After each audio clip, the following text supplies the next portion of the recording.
Praise lord friends, ఈరోజు పరిశుద్ధాత్మ మనతో మాట్లాడుతున్న మాట యెషయా గ్రంథము 61వ అధ్యాయం 7వ వచనము. మీ అవమానమునకు ప్రతిగా రెట్టింపు ఘనత నేను అనుగ్రహిస్తాను, నిత్యానందము నీకు కలుగును అని దేవుడు సెలవిస్తున్నాడు.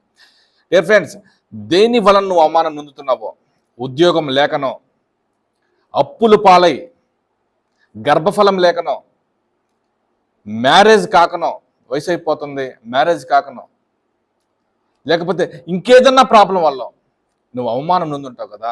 కానీ దేవుడు ఈరోజు మాటిస్తున్నాడు, రెట్టింపు ఘనతను నేను నీకు కలగజేస్తాను అంటున్నాడు. ఆమెన్. నిత్యానందం నీకు కలగజేస్తానని దేవుడు సెలవిస్తున్నాడు. ఆమెన్. నువ్వు దేవుని మాటని నమ్ము.